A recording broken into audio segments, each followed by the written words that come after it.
Bayangin kamu lagi duduk santai di sofa, di depan TV, abis makan malam, perut kenyang, AC dingin, tagihan listrik udah dibayar, saldo rekening aman, dan gaji bulan ini udah masuk. Harusnya sih kamu bisa bilang, Alhamdulillah ya, hidup udah cukup. Tapi anehnya, otak kamu malah mikir, kayaknya butuh nambah penghasilan deh, masa segini doang? Kita hidup di zaman yang nyaris nggak pernah kasih kita ruang buat ngerasa cukup. Padahal dari kecil udah diajarin, bersyukurlah. Tapi kenyataannya hidup dewasa kayak masuk ke lari maraton yang garis finishnya terus-menerus dipindahin. Kita terus ngejar sesuatu yang waktu kecil mungkin nggak pernah kita bayangkan. Rumah 2 lantai, mobil SUV, tabungan buat pensiun, investasi properti, liburan ke Eropa, dan foto priwet yang bisa masuk majalah lifestyle. Dan yang bikin pusing, ketika kita udah dapet satu hal, muncul lagi keinginan baru yang entah dari mana datangnya. Mirip virus tapi bukan biologis, ini virus hasrat konsumsi. Anehnya, nggak peduli berapapun penghasilan kita sekarang, rasanya selalu kurang. Bahkan orang-orang yang gajinya 2 digit, yang mobilnya bukan lagi sekadar kendaraan tapi simbol status, juga masih suka ngerasa uangnya nggak cukup. Lucunya, mereka yang gajinya UMR juga mikir, kalau aja aku dapat 10 juta sebulan, pasti hidup aku tenang. Tapi kalau ditanya orang yang udah dapat 10 juta, dia jawab, kayaknya kalau 20 juta baru bisa nafas lega, begitu terus. Muter-muter di lingkaran setan yang nggak pernah ada ujungnya. Sebenarnya, ini bukan semata karena kita rakus. Otak manusia memang diciptakan buat adaptif dan ingin bertumbuh. Tapi masalahnya, dunia modern bikin kita tumbuh dengan arah yang agak miring. Kita nggak cuma pengen bertumbuh sebagai manusia yang bijak atau penuh kasih sayang, tapi juga bertumbuh dalam hal barang yang kita punya, saldo rekening kita, jumlah follower di Instagram, bahkan ukuran lemari sepatu. Kita mulai mengukur harga diri kita dari harga benda-benda yang kita miliki. Semakin mahal tasnya, makin tinggi rasa percaya dirinya. Semakin eksklusif jam tangannya, makin besar rasanya dia berhak bicara di rapat. Padahal ya, hidup bukan katalog fashion. Yang bikin makin ribet, dunia ini sekarang ibarat panggung besar dengan lampu sorot yang selalu nyala. Sosial media bikin kita terus-menerus terpapar kehidupan orang lain yang kelihatan lebih wah dari kita. Teman lama posting foto honeymoon ke Maldives, langsung kita kepikiran, aduh aku nikah aja belum, apalagi nabung buat jalan-jalan. Atau ada teman kantor baru beli rumah klaster di pinggiran kota, tiba-tiba kita ngerasa gagal. Padahal kita juga udah punya tempat tinggal yang nyaman. Kita jadi suka ngebandingin draft kehidupan kita dengan highlight kehidupan orang lain.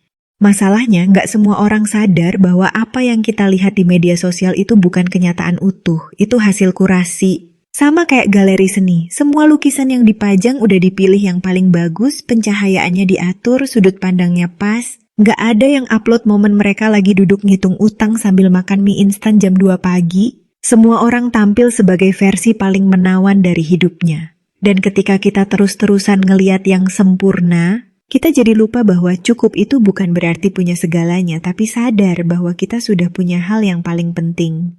Tapi memang konsep cukup itu rada absurd di dunia sekarang, karena semua sistem didesain supaya kita terus merasa kurang. Iklan, baik yang eksplisit di TV atau terselubung lewat influencer, selalu kasih sinyal bahwa kita belum punya sesuatu yang seharusnya kita punya. Kamu belum keren kalau belum pakai sepatu ini. Kamu belum sukses kalau belum investasi di sini. Kamu belum mandiri kalau belum beli rumah sendiri. Dan celakanya kita percaya. Kita telan mentah-mentah. Kita masuk ke pusaran konsumsi tanpa sempat bertanya, sebenarnya aku butuh ini atau cuma pengen kelihatan punya ini? Bukan salah kita juga sih. Pendidikan finansial di Indonesia masih sangat minim. Kita diajarin rumus Pitagoras, tapi nggak pernah dikasih tahu gimana mengelola gaji pertama. Kita tahu sejarah Majapahit, tapi nggak tahu kenapa penting punya dana darurat. Akhirnya, kita tumbuh jadi generasi yang tahu cara kerja gadget terbaru, tapi nggak tahu cara kerja bunga kredit. Kita pintar secara akademis, tapi bisa jadi kurang pintar secara finansial. Kita jadi kerja keras yang malam buat sesuatu yang bahkan nggak kita pahami kenapa kita inginkan. Dan ini jadi makin rumit karena keuangan itu nggak cuma soal angka, tapi juga soal emosi. Banyak keputusan finansial kita diambil bukan karena perhitungan kamu Gis, tapi karena rasa. Rasa takut ketinggalan, rasa ingin diterima, rasa iri. Rasa ingin membuktikan. Kadang kita beli sesuatu bukan karena kita butuh, tapi karena kita pengen merasa lebih baik tentang diri kita sendiri. Kita pengen orang lain lihat kita sebagai orang yang berhasil, meskipun kita nggak tahu definisi berhasil itu sebenarnya apa.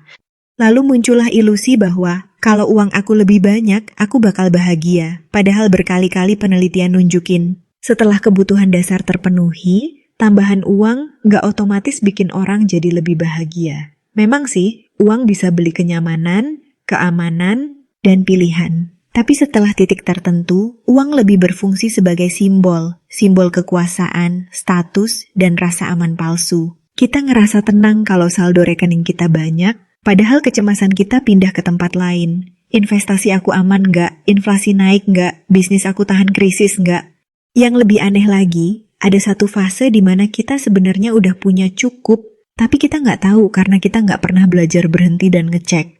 Kita terus jalan, terus kerja, terus nabung, terus investasi, tapi lupa duduk sejenak dan nanya, aku ngelakuin ini buat apa sih? Kadang kita kerja banting tulang buat beli rumah besar, tapi akhirnya nggak pernah ada di rumah karena sibuk kerja. Ironi banget kan? Kita kerja buat keluarga, tapi kehilangan waktu bareng mereka. Kita pun kadang salah memahami kata cukup. Kita pikir cukup itu statis. Angka tertentu di rekening, aset tertentu di portofolio, penghasilan bulanan yang udah fix.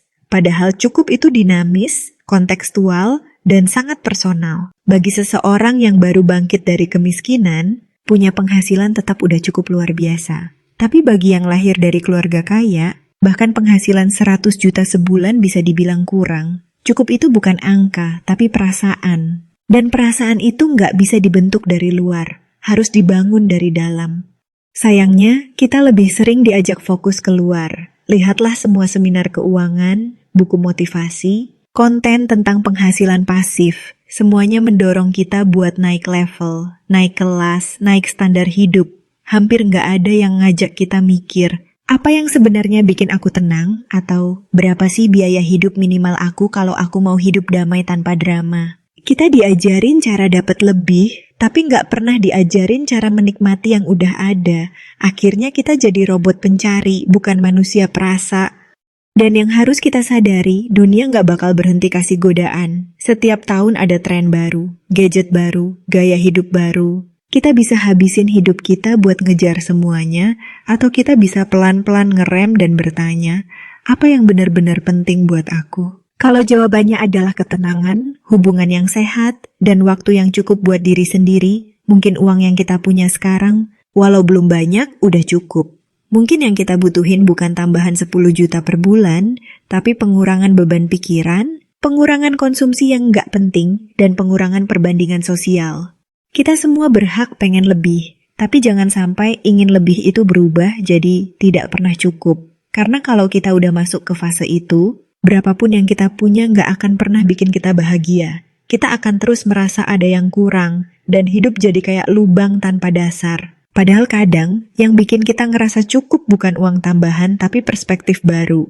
Coba deh, sesekali buka catatan pengeluaran. Lihat apa yang sebenarnya kita beli dalam sebulan. Tanyakan satu persatu, apakah ini benar-benar membuat aku bahagia? Kaget nggak kaget? Sebagian besar nggak.